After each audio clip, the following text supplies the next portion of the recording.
Well, a funny thing happened on the way to Vacation Bible School this past week. I started with a full head of hair and a goatee and mustache, and, well, I left with nothing. Yeah, we all know you shaved. And here's the story of how it happened. This year's Vacation Bible School, our gift to our children and our community to help them realize that God really does love them in a safe and caring environment, was all about living into the gospel we just heard this morning.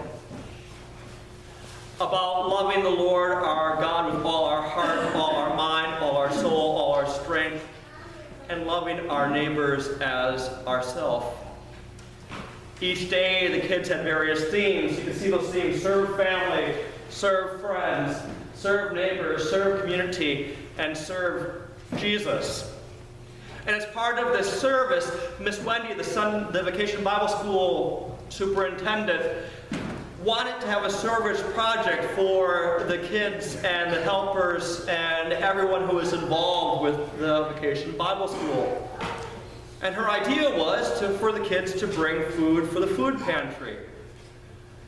And we started talking about that, and I sort of had this wacky idea about, well, if they bring a certain amount, whatever it might be, of food, I'll shave off my goatee.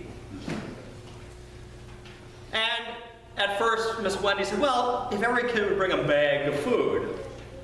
And I looked and I said, that's not enough. And so I laid down the gauntlet of 1,000 food items to be raised in the week. And if we raised 1,000 food items, I would, on Friday at the picnic, shave off my goatee and mustache.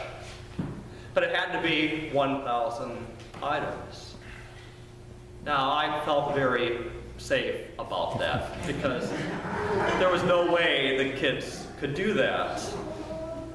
I mean, yes, we learn to love our neighbors, but, you know, they're kids. What can kids do? And you can see on Monday they had raised 50-some items of food. How much, Nicholas? 1,536. No, Mike, no. Not that, buddy. How many items did you raise on Monday? No, 50-something. 55 items. 55 items. Monday. 55 items. And I felt pretty safe. On Tuesday, it was like 200 and some. I felt very safe. I was challenging the kids. You know, I was sort of rubbing it in a bit that there was no way they would make that challenge. And when Wednesday came, the kids had raised 501 food items by Wednesday. Now, I wasn't certain what would happen here. I still didn't think that they would do it, but I threw down with the kids. And I said to them at the closing on Wednesday that if they raised 1,500 food items, that I would not only shave this off, but buzz cut my hair. Let it not be said that children do not know how to care for their neighbors. Here's the amazing thing. Many of the kids went out with their wagons, going door to door collecting food. 4 children had a lemonade stand. And the proceeds from the lemonade stand, they were going to go and buy food and bring it. Those children raised $182 at their lemonade stand. 100 of it was from a contractor who told the kids it was the best lemonade he ever had. And he wanted, though, to thank them for spending their summer caring for others instead of spending the time caring for themselves, being at the pool. You see, the kids know something that we sort of forget about. They really understand who their neighbor is. where we in our own lives often forget that very simple thing. Jesus talked about it in today's gospel. Who is my neighbor? And he tells the story of that man who was robbed, left at the side of the road to die. The priest came and saw that man, and what did he do? He walked over to the other side of the road to ignore him. The priest who should be taking care of him. Then the Levite, a member of the priestly class, again, somebody who should have known better, did the exact same thing. This man was going to be left to die because nobody considered him to be a neighbor. Then came the Samaritan. Samaritans were the bastard stepchildren of Israel. Nobody would have anything to do with a Samaritan. In fact, a faithful Jew was forbidden really to have anything to do with a Samaritan.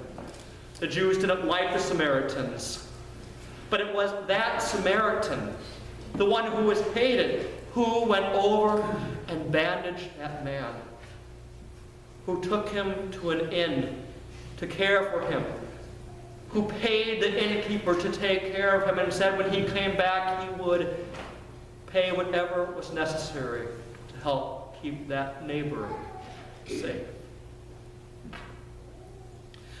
My sisters, my brothers, we live our lives so much only concerned with ourselves and our own things that we forget about our neighbor. How many times do you and I go to the grocery store and we think about what we need, but we don't at all think about what somebody who is hungry needs? How many times when we see a homeless person do we cross to the other side of the road for fear that they might ask us for some money, and we'll justify not giving them any money because we'll say, oh, they're going to go buy alcohol. How many times do you go buy alcohol? How many times, if you're down at the Wantagh train station or Belmore or Merrick or Massapequa Park Or Seaford. and you see a homeless person there hungry and you don't go and give them some food? We are forgetting as a country who our neighbor is. We think somebody else will care for that person, but the responsibility falls for Christians on us. Who is your neighbor? Who is our neighbor as a church?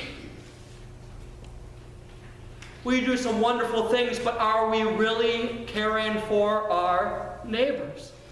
St. Francis de Sant'Angelo, they're known to be our local big community food pantry.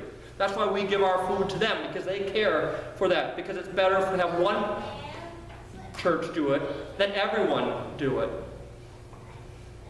Wantagh United Church of Christ, Memorial Church, has their garden. They're known in Wantagh for their garden. I'm going to ask us a question. What is St. Jude known as? Yes, we're known as a place that welcomes everyone, but are we known as a place who really cares for our neighbors? Or are we known as a church who sells mice once a year?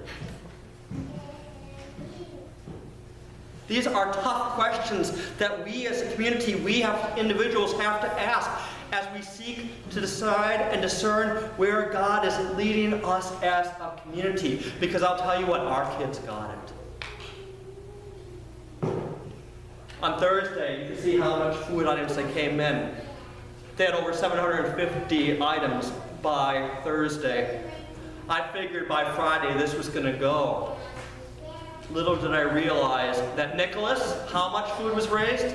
What, the last day? Yes?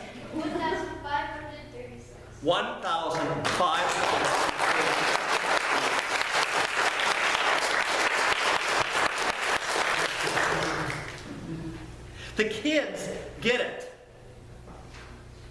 And that's why I stand here as somebody who looks in the mirror and doesn't recognize himself. I'm still using the same amount of shampoo and realizing I just need a drop. Don't worry. It's nice and cool though, I'll tell you that much. They get it. But do we? My sisters and my brothers, who is your neighbor? Who is our neighbor? Who will care for them? I pray that we'll learn from our kids, and it will be us. Amen. Amen.